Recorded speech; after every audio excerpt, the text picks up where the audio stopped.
ऐसा लगा कि किसी ने उसके होंठ सिल दिए हैं, लेकिन उसका खामोश चेहरा मानो कह रहा था कि कुछ ठीक नहीं है। मेरे सभी सवालों का एक ही जवाब होता, खामोशी। वो क्लास में होकर भी कहीं बहुत दूर होती, खोई सी, लेकिन उसके दिमाग के पन्ने कोरे नहीं थे। काफी कुछ लिखा पढ़ा जा रहा था, पर बयां नहीं हो रहा था। मुझे तुम्हारे पेरेंट्स से मिलना है। वो यहाँ पे नहीं है मैडम। तो कहाँ है? गांव में। तो यहाँ तुम्हारे साथ कौन है? दीदी। दीदी को बुलाओ कल।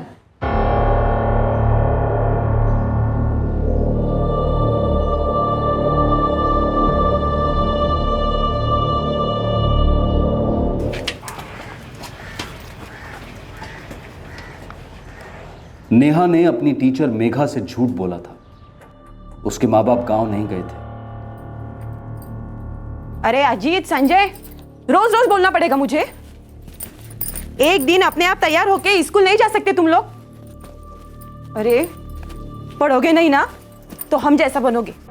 नेहा का पिता आनंद शर्मा फल बेचने वाला था और उसकी मां नम्रता लोगों के घरों में काम करती थी। कठिन जिंदगी थी, पर तनाव का कारण सिर्फ गरीबी नहीं थी।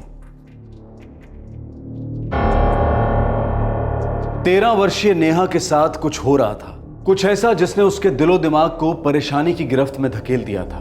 नेहा की तकलीफ सन्नाटे में लिपटी थी, लेकिन उसकी क्लास टीचर को नेहा के मन की सिसकियां सुनाई दे रही थी। कुमार अवस्था में अपने डगमगाते कदम रखने वाले बच्चे अक्सर अपनी भावनाओं और अपने तजुर्बों को जुबान नहीं दे पाते, लेकिन उनके मासूम चेहरे और उनकी कोमल आंखें दर्द और डर दोनों के निशब्द आईने होते हैं।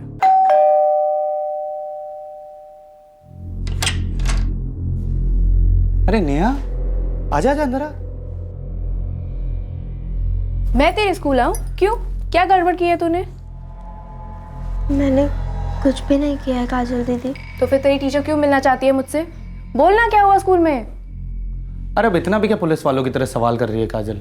अब टीचर ने बुलाया तो मिला ना। काजल, तुम्हारी बहन को कोई तकलीफ है? नहीं मैडम। क्यों? क्लास में ध्यान ही नहीं होता इसका, रोज होमवर्क इनकम्प्लीट। क्या बात है? क्यों नेहा, क्या कह रही है मैडम? देखो नेहा, अगर तुम्हें कोई परेशानी है तो तुम मुझे बता सकते हो, डरो मत। अच्छा, मुझे नहीं तो अपनी दीदी को तो बता सकते हो। बताओ क्या बात है?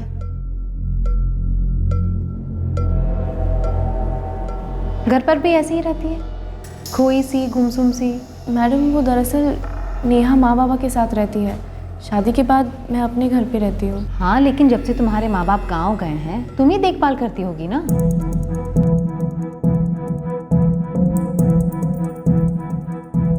काजल दीदी, मैं माँ बाबा को बीच में नहीं लाना चाहती थी, इसलिए मैंने टीचर से झूठ बोल दिया।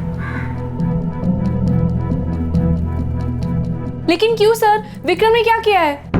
काजल शर्मा, तुम्हारे पिता आनंद शर्मा ने विक्रम और उसके माँ बाप पर तुम्हारी किडनैपिंग की शिकायत की है। लेकिन मैं किडनैप नहीं हुई हूँ। लेकिन तुम अभी तक 18 की भी नहीं हुई।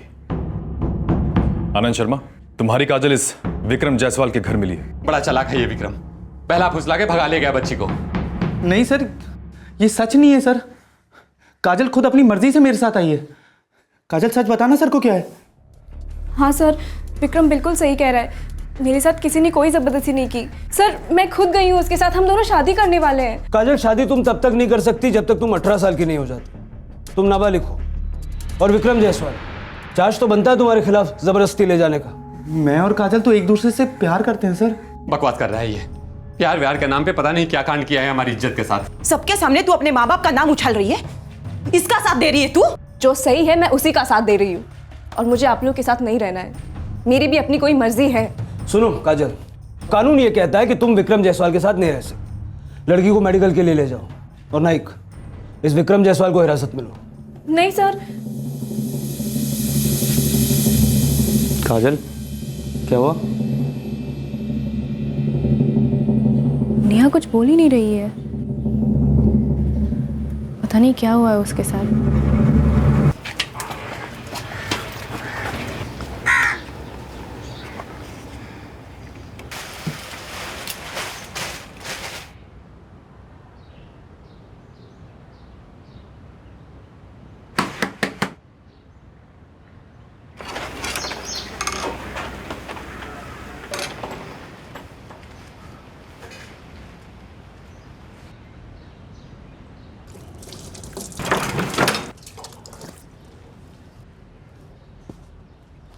माँ आई नहीं काम से?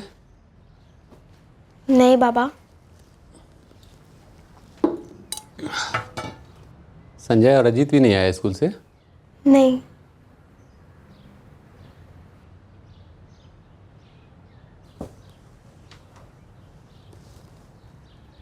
क्या बात है बेटा, आजकल बड़ी उदास रहती हो? उसके होंठों की खामोशी, उसकी आंखों का सन्नाटा आखिरकार चंद शब्द बनकर कागज पर उमड़ पड़ा। उस चिट्ठी में एक राज था जो उसके कांपते हाथों ने लिखा था और वो टीचर्स रूम की तरफ चल पड़ी थी।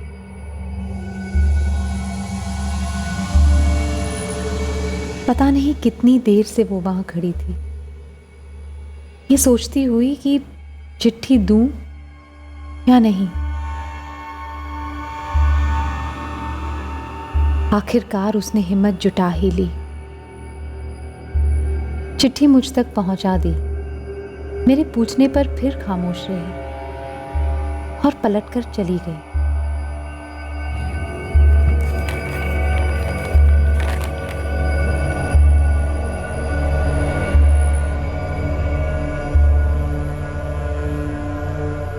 शब्द बहुत कम थे, दर्द बहुत ज्यादा। पढ़कर रूह कांप गई मेरी। एक भरोसेमंद टीचर को अपनी पीड़ा व्यक्त करने की हिम्मत नेहा को एक वर्कशॉप से मिली थी। चिट्ठी देने के 3 दिन पहले नेहा के स्कूल में एक एनजीओ ने एक वर्कशॉप ऑर्गेनाइज किया था। उस वर्कशॉप की बदौलत नेहा एक बेहद दुखद अंधेरे से राहत की रोशनी की तरफ अपना पहला कदम उठा पाई थी। हम एक दूसरे के साथ हैंडशेक करते हैं, है ना?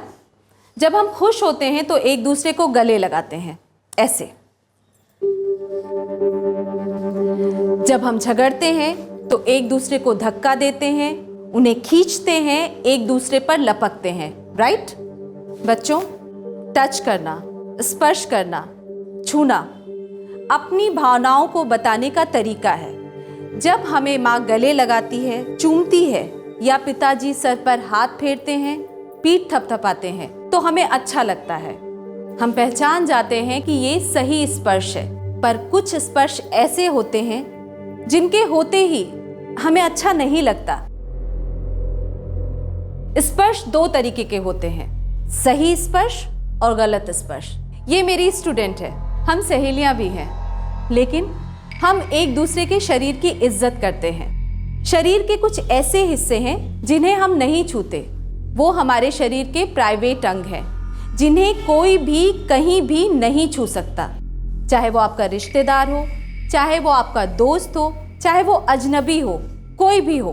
और अगर कोई भी आपके उन प्राइवेट अंगों को छू रहा है तो वो आपको संकेत देता है कि ये स्पर्श सही नहीं है, ये गलत है, ये बैड टच है। इस बैड टच, गलत स्पर्श को समझना बहुत जरूरी है। गलत टच होते ही आपको अंदर से बुरा लगेगा। गलत टच होते ही आपको क्या करना है? पहली बात, आपको चुप तो हरगिज नहीं रहना है। बिना टाइम वेस्ट किए आपको ये बात अपने मम्मी, पापा या किसी बड़े को बतानी है जिस पर आप भरोसा करते हो। वो आपकी बड़ी बहन या टीचर भी हो सकती हैं। अब ध्यान से देखना और सुनना। ये चार्ट है हमारे प्राइवेट अंगों के। अगर आपके होठों पर कोई किस करता है तो ये बैड टच है, आपको बोलना है नो, नॉट अलाउड। अगर आपके सीने पर कोई हाथ रखता है तो ये भी बैड टच है, आपको बोलना है नो, नॉट अलाउड। पेट के नीचे, पैरों के बीच में या फिर पीछे छूता है तो आपको बोलना है नो, नॉट अलाउड। ये सारे बैड टच हैं, गलत स्पर्श। अगर कोई आपको गलत स्पर्श कर रहा है तो वहाँ से निकलकर सीधे ये बात किसी बड़े को बता देनी चाहिए कि क्या हुआ है। इसमें शर्म की या डरने की कोई बात नहीं है। गलत वो है जो आपको गलत स्पर्श कर रहा है, आप नहीं। अगर आपको कोई डरा रहा है तो भी डरिए मत, हिम्मत करके ये बात अपने मम्मी, पापा या टीचर को बता देनी चाहिए। रुकिए रुकिए,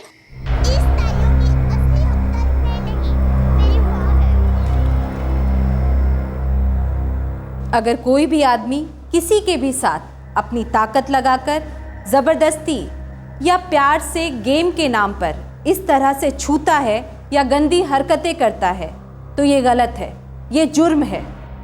बच्चों, अगर आप में से किसी को भी लगता है कि किसी ने आपको गलत तरीके से छुआ है तो आपको बिना डरे, बिना हिचकिचाए बोलना है। जैसे जब आपका किसी के साथ झगड़ा हो जाता है तो आप कैसे जाके मम्मी को बता देते हैं, है कि नहीं? बिल्कुल उसी तरह किसी ने आपको इन 4 जगहों पर छुआ तो आपको किसी बड़े या मम्मी को जाके बताना है। शेयर करने में कोई बुराई नहीं है, समझ गए? आपके नोटिस बोर्ड पर हमने अपने पोस्टर्स लगा दिए हैं जिसमें हमारे फ़ोन नंबर्स हैं। अगर आपको कोई रॉन्ग टच करता है, गलत स्पर्श करता है या परेशान करता है तो आप हमसे फ़ोन पर बात कर सकते हैं। आप अपने घर के बड़े या टीचर्स से भी इस बारे में बेझिझक बात कर सकते हैं।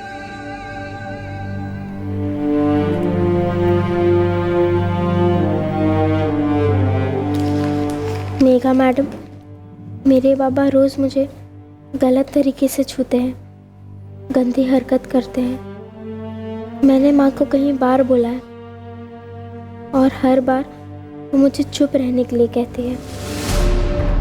मुझे बहुत गंदा लगता है, दर्द होता है।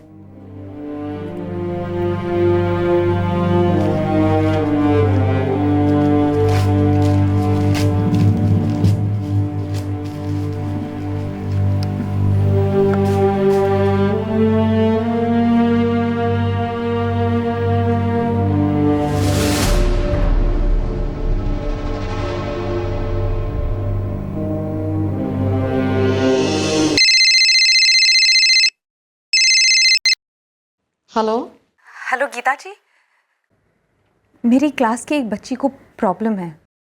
क्या नाम है उस बच्चे का? नेहा, नेहा शर्मा। ओके, क्या नेहा ने खुद तुम्हें अपनी प्रॉब्लम बताई है? कागज पर 4 लाइन लिखकर मेरे टेबल पर छोड़कर चली गई।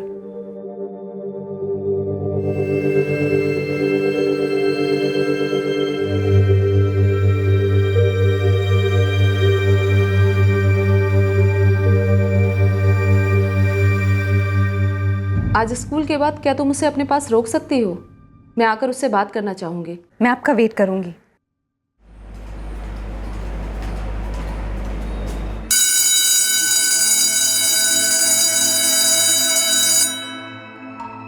नेहा, तुमने सबसे मुश्किल कदम उठा लिया है।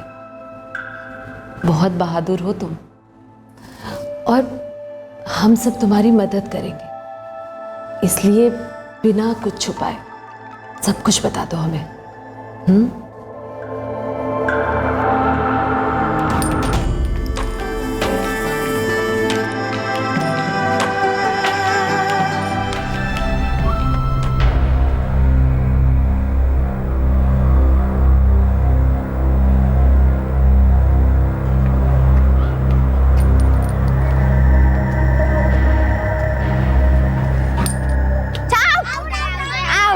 ए काजल, ए काजल, चल पापा को चाय बना के पिला। मैं नहीं बनाने वाली, मुझे खेलना है। बड़ी बदतमीज हो गई है ना तू, देखता है तुझे। दीदी, मुझे भी खेलना है, बाद में खेलना। नेहा, तुम नेहा, आजा बेटा, तू आजा, आजा पापा के पास, मैं खेलूंगा तेरे साथ। हाँ, आजा, अपने ठेले पे बिठा के सैर कराऊंगा। हाँ, चल। 7 साल की उम्र में नेहा को सही स्पर्श, गलत स्पर्श, गुड टच, बैड टच के बारे में पता नहीं था, क्योंकि उसके बारे में उसे किसी ने बताया नहीं था। और उसको गलत स्पर्श करने वाला उसका अपना पिता था। 7 साल की बच्ची ये कैसे समझ पाती कि उसके पिता का स्पर्श बैड टच है?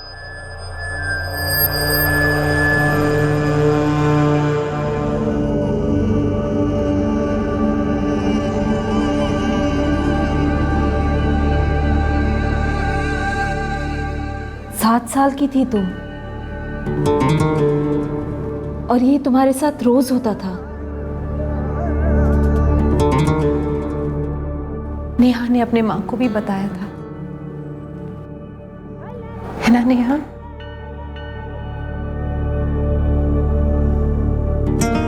नेहा को यह समझने में वक्त लगा कि उसका पिता जो उसके साथ करता आया था वो गलत था।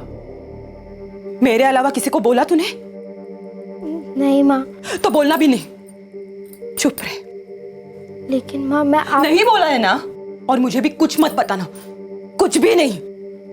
बस मैं तुझे कुछ दवाइयां दूंगी, वो ले लेना, खा ले इसे।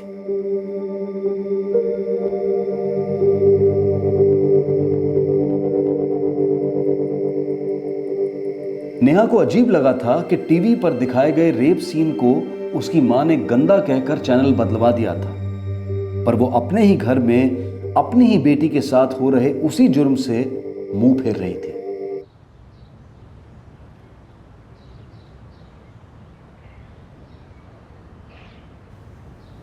तुम्हारी माँ तुम्हें जो दवाइयाँ दे रही थी उसका नाम जानती हो तुम? मैडम, ये बच्ची की बनाई हुई मनगढ़ंत कहानी नहीं है। पिछले 6 साल से उसका सेक्सुअल एब्यूज चल रहा है और शोषण करने वाला है उसका अपना बाप। उसने बड़ी ही क्लैरिटी के साथ अपनी सारी डिटेल्स हमें बताई है कि क्या क्या हो रहा था उसके साथ। मैम, मुझे इस स्कूल में 3 ही महीने हुए हैं, लेकिन डे 1 से नेहा मेरी नज़र में रही है। हमेशा ब्लैंक, डिस्टर्ब्ड, किसी भी चीज़ में इंटरेस्ट नहीं। लेकिन हमने जो वो वर्कशॉप किया था अवेयरनेस वाला, उसके बाद वो सामने आई और मुझे आकर वो नोट दिया। मुझे लगता है उस वर्कशॉप से उसे हिम्मत मिली। लेकिन गीता, तुम्हें क्या लगता है सबसे पहले हमें क्या करना चाहिए? सबसे पहले हमें पुलिस कंप्लेंट करनी चाहिए। लेकिन गीता, एक तरफ होगा बच्ची का बयान और दूसरी तरफ होगा उसके माँ बाप का स्टेटमेंट। हमारा पक्ष थोड़ा कमजोर हो सकता है। मेघा कह रही थी कि उसकी एक बड़ी बहन है जो उसे मिलने स्कूल आई थी। हाँ मैम, उसका नाम है काजल जायसवाल, लेकिन नेहा ने उसके साथ ये बात शेयर नहीं की है। जब उसकी माँ ने ही उसे सपोर्ट नहीं किया तो बाकी घर वालों से उसका कॉन्फिडेंस हट गया होगा। हमें उसका कॉन्फिडेंस बनाए रखना होगा। वो हमारे पास आई है।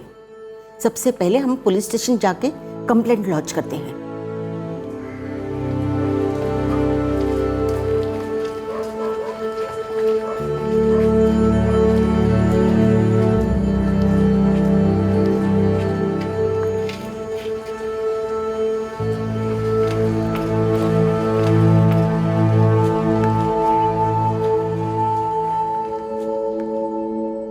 अवेयरनेस वर्कशॉप से हिम्मत पाकर नेहा अपनी तकलीफ के बारे में एक चिट्ठी के जरिए बोल पाई थी। नेहा की दबी आवाज को उसकी स्कूल टीचर मेघा और एनजीओ के कार्यकर्ताओं ने कानून के कानों में बुलंद कर दिया। पूरे 6 साल नेहा के साथ उसके अपने घर में उसके अपने पिता के हाथों उसका यौन शोषण होता आया था। नेहा ने अपनी मां को इस भयंकर हादसे के बारे में बताया भी था, लेकिन उसी वक्त उसकी आवाज को खामोश कर दिया गया। जब एक मां अपनी बेटी के साथ ऐसा करती है तो उस बच्ची का किसी पर भी भरोसा करना बहुत मुश्किल है।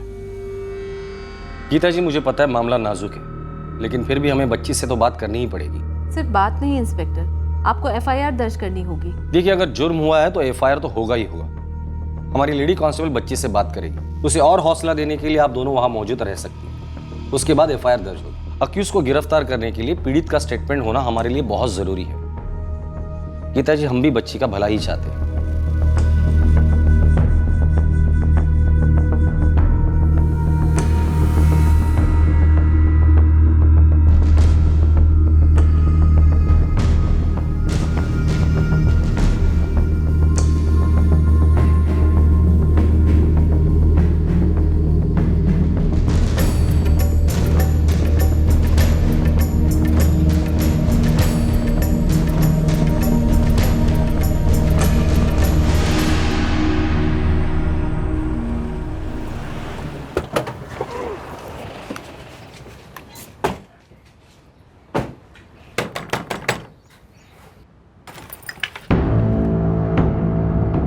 क्या बात है?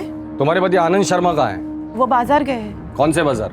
वो सब्जी मंडी में ठेला लगाते हैं। लेकिन बात क्या हुई है साहब? बात यह है नम्रता जी कि कोई बात ही नहीं हुई। इतने बड़े हादसे को आपने चुप्पी में घोट दिया। बिस्का दर्जन, बिस्का दर्जन, बिस्का दर्जन, बिस्का दर्जन, बिस्का दर्जन, बिस्का दर्जन। कहाँ है तुम्हारा पति? वो रहे।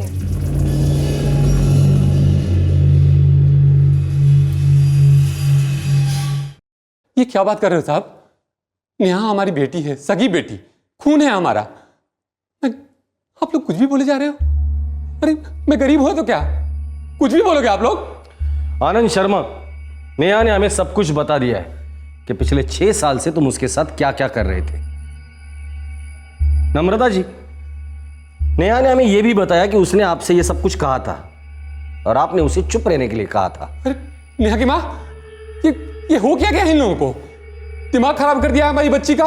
किसी ने भड़काया या बहकाया मेरी नेहा को? उसने मुझे कभी भी कुछ नहीं बोला इस सब के बारे में। इस सब के बारे में नेहा ने आपको बताया था 1 साल पहले। आपने क्या किया? उस बच्ची के मुंह में गोली ठूस दी। कौन सी गोली खिला रही थी बच्ची को? नहीं साहब, उसने मुझे कुछ नहीं कहा। कोई गोली वोली नहीं दी थी मैंने उसे। बल्कि मैं तो पहली बार सुन रही हूँ कि नेहा के बाबा ने उसके साथ। चुप! ये सब का सब साजिश है नम्रता, तुम समझ नहीं रही हो। कुछ खिला पिला करके वश में कर लिया है इन लोगों ने। अरे दवा तो इन लोगों ने पिलाई है हमारी बच्ची को। शिकायत तो दर्ज हो चुकी है। नेहा को मेडिकल एग्जामिनेशन के लिए भेज दिया है। डॉक्टर उसे चेक करेंगे और फिर खुलेगा तेरे 6 साल के करतूतों का चिट्ठा। साहब ये सब झूठ है साहब, मुझ गरीब को जीते जी मार रहे हो साहब। साहब इतने गलते इल्जाम के बाद मैं दुनिया को क्या मुंह दिखाऊंगा? साहब साहब। नम्रता, तुम सरासर झूठ बोल रही हो। नेहा क्यों कहानियां बनाने लगी?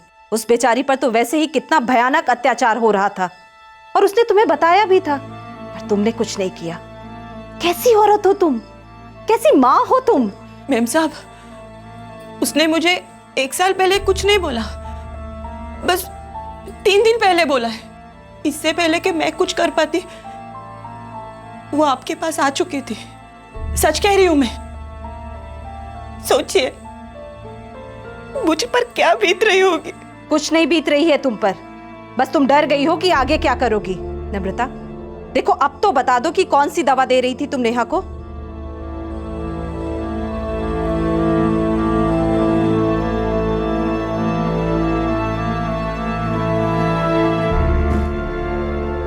Hymen ruptured and it is an old rupture. इस लड़की के साथ काफी लंबे समय से सेक्सुअल असॉल्ट होता आया है।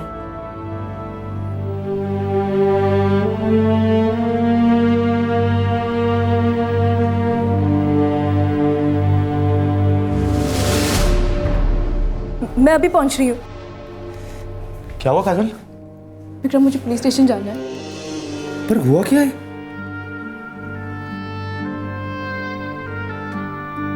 नेहा की बड़ी बहन काजल पुलिस के सामने हाजिर हुई। शादी होने से पहले तक वो उस घर का हिस्सा थी। पुलिस उससे ये जानना चाह रही थी कि क्या उसे नेहा के साथ हो रहे यौन शोषण की कोई भनक थी। अब काजल ने जो खुलासा किया उसने सबके होश उड़ा दिए। काजल, डॉक्टर की रिपोर्ट से यह साबित हो चुका है कि नेहा पर बलात्कार हुआ है। पर नेहा ने हमें बताया कि उसने ये सारी बातें तुम्हारी मां को बताई थी 1 साल पहले, पर तुम्हारी मां ने कुछ नहीं कहा, बल्कि नेहा को चुप रहने के लिए कहा। काजल, क्या तुम इस सब के बारे में कुछ जानती हो? काश नेहा ने मुझसे बात की होती, मां से नहीं। मुझसे बेहतर उसे और कोई समझ नहीं पाता। लेकिन गलती मेरी ही है। मैं क्यों चुप बैठी रही? क्यों मैंने नेहा को नहीं बचाया? देखो, जो कुछ कहना है वो साफ साफ कहो, डरो मत। विक्रम और मैं कॉलेज में मिले सर। हम एक दूसरे को पसंद करने लगे थे। अब बोल भी दो यार। तुम्हें पता है कितना जरूरी होता है आई लव यू कहना? डर लगता है विक्रम। ओ, तो अब तुमको मुझसे डर लगता है ना? नहीं, सच बोलने से। कहीं ऐसा तो नहीं कि तुम मुझसे प्यार नहीं करती हो? नहीं विक्रम, सच्चाई ये है कि अगर तुम्हें मेरी सच्चाई पता चली तो तुम मुझसे प्यार नहीं करोगे, और अगर मैंने तुमसे अपनी सच्चाई छुपाई तो मुझे मेरा प्यार बहुत ही खोटा लगेगा। अभी पहेलियां मत बुझाओ यार काजल। और तुम ये मत सोचो कि मैं क्या सोचूंगा या क्या करूंगा। बस आर या पार कर दो, जो दिल में है ना उसे बोल दो, और यकीन करो मैं कबूल करूंगा। मेरा रेप होता है विक्रम।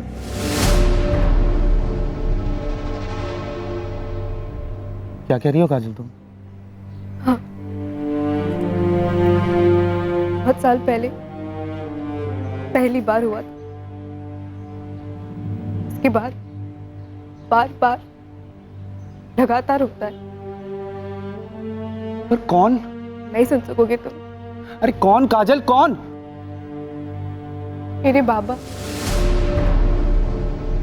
उसके बारे में मैं कुछ नहीं कर सकती, मैं किसी को कुछ नहीं बता सकती। अगर वो कोई बाहर का आदमी हो, कोई अनजान इंसान हो, तो तुम रो सकते हो, तुम लड़ सकते हो। फिर अगर तुम्हारा सबसे पहला रक्षक हो, अगर वो तुम्हारे साथ ऐसा करे,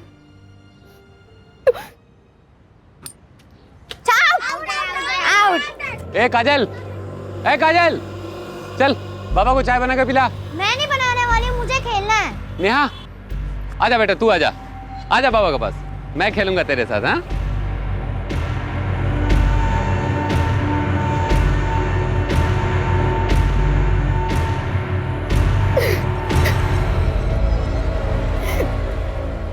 तुम वो घर छोड़ दो काजल, और मेरे साथ आ जाओ। मैं तुम्हें उस घर में नहीं लौटने दूंगा। मैं तुमसे शादी करूंगा, तुम्हें अपने साथ रखूंगा पूरी लाइफ। तुमसे बहुत प्यार करता हूं काजल, बहुत। शादी के लिए पूछ रहा हूं, अब तो आंखें दो।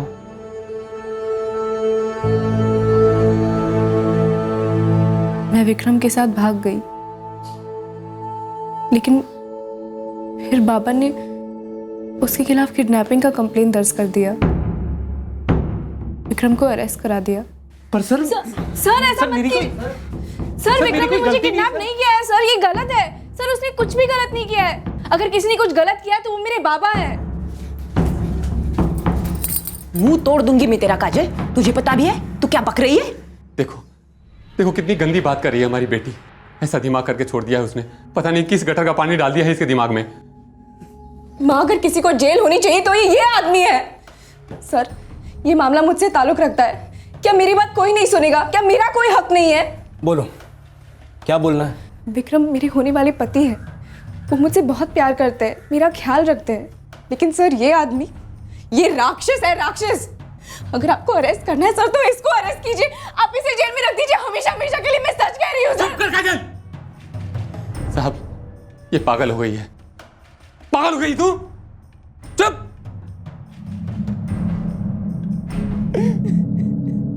बाबा की शिकायत के कारण विक्रम को 2 महीने की जेल हुई सर, और मुझे जबरदस्ती बाबा के घर लौटना पड़ा, क्योंकि मेरे 18वें जन्मदिन में कुछ टाइम बाकी था।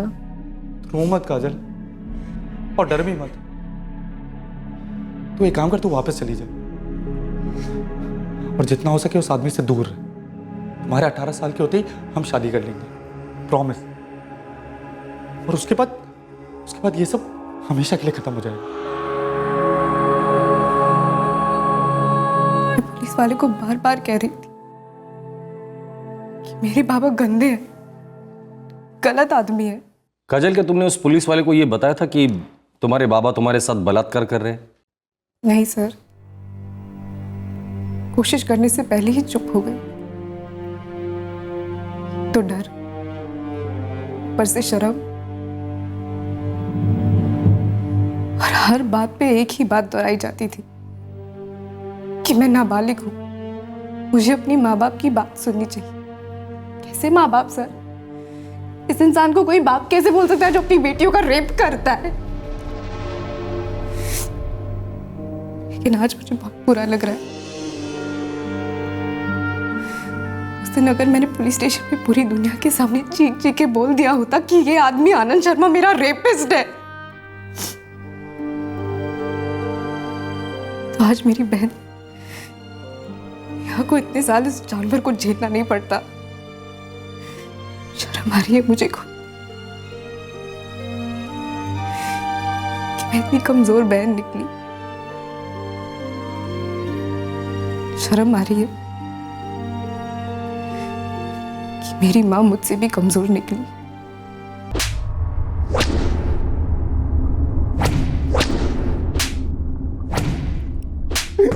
बस साहब, बस और मत मारो साहब, मैंने कुछ नहीं किया, मेरा विश्वास करो, बेटियां है मेरी। और मत मारो साहब, मेरे शरीर और दिल दोनों में बहुत दर्द हो रहा है साहब। साले, दर्द हो रहा है तुझे? हाँ, दर्द का मतलब भी समझता है तू? जो घाव तूने अपनी बेटियों को दिए ना, दर्द उसे कहते हैं। नेहा की मेडिकल एग्जामिनेशन करवाई है हमने, कसम से कहता हूं, इतने साल के ड्यूटी में तेरे जैसा गिरा हुआ, घटिया और कमीना इंसान मैंने आज तक नहीं देखा। अरे बाप क्या होता है, इंसान क्या होता है, बस साले तू क्या है?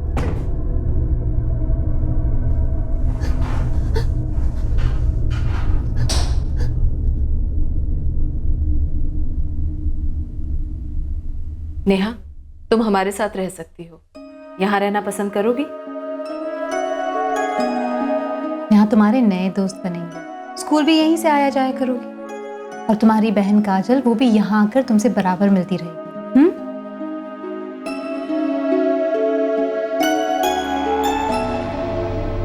मुझे माफ कर दे नेहा, मैं अपनी दुख दर्द में इतनी खो गई कि मैंने ये सोचा ही नहीं कि अगर वो मुझे बर्बाद कर सकता है, वो तुझे क्यों छोड़ेगा? आज मैंने पहले ही शोर मचाया होता, कम से कम तू तो बच जाती। मुझे पता नहीं था कि आप इस सब की वजह से घर छोड़कर गई हैं, वरना मैं सबसे पहले आप ही के पास आती। जब माँ ने मदद नहीं की तो मुझे लगा अब मेरी मदद और कोई नहीं करेगा।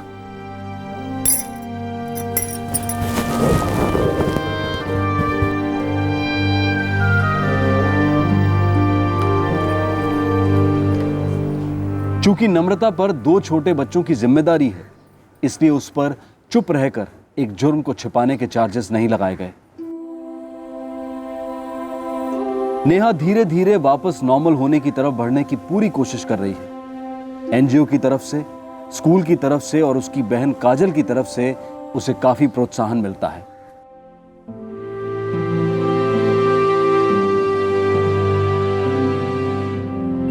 मैडम, मैं बोलूं?